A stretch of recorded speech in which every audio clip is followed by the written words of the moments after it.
taariikhda Imaaraadka. Waddan walba oo horumar ku tallaabsaday wuxuu soo maray dhibaatooyin iyo caqabado isxiga. Bal aan daaha ka qaadno sida Imaaraadka Carabta ay ku gaareen halka ay maanta joogaan siyaasad ahaan. Afgembiyo, dilal siyaasadeed, dhagar joogto ah, shirqoollo iyo dhaxaltooyo waa shanta shay ee Imaaraadka Carabta budadhigga u ah siyaasadda ku dhowaad 200 oo sano.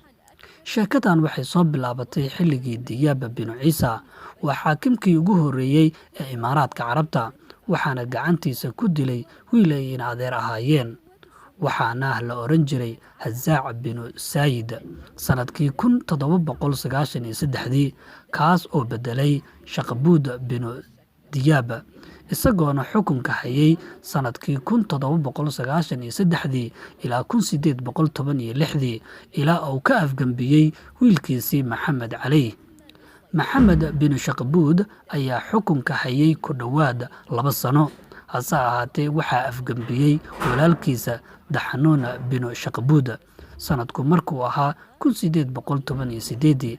Daxnuun ayaa xukunka hayay ilaa laga gaaray sanadkii 1833, hase ahaatee waxaa gowracay walaalihiis Khalifa iyo Suldaan. Labadooduba ayaa xukunka hayay in muddo ah, balse Khalifa ayaa xilka ka tuuray walaalkiis Suldaan, wuxuuna xilka hayay ilaa sanadkii 1845. asna waxaa dilay qaar ka mid ah qoyskiisa.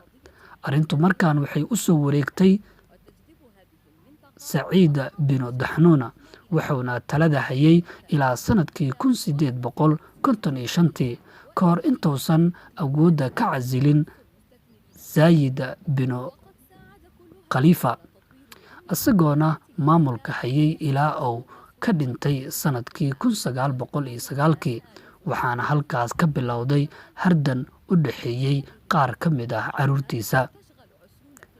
Daxnuun binu Saayid ayaa xukunka la wareegay sanadkii 1909, wuxuuna hayay ilaa laga gaaray sanadkii 1912, intaana talada xoogga looga tuurin, si uu talada ugu wareejiyo walaalkiis Xamdaan, kaas oo asna xukunka hayay ku dhowaad 10 sano ka hor intuusan dilin walaalkiis Suldaan.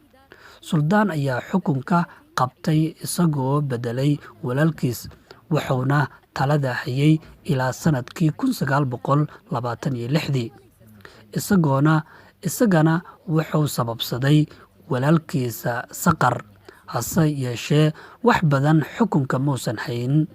Isla markiiba waxaa u aarguday walaalkii Shaqbuud binu Suldaan oo dilay adeerkiis sanadkii 1928, isagoo talada hayay ilaa sanadkii 1966, waxaana lagu qasbay inuu talada ku wareejiyo walaalkiis Zaayid.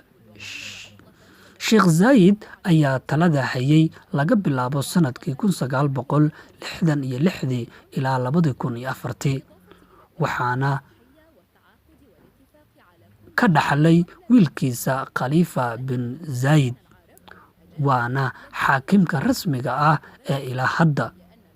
Inkastoo xaaladiisa caafimaad laga deeriyey sanadkii 2014, walaalkiis Maxamed binu Zaayid ka hadda Imaaraadka hayo ayaa lagu xantaa inuu si rasmi ah u maamulo talada dalka Imaaraadka, maadaama walaalkiis xaaladiisa caafimaad aysan wanaagsanayn.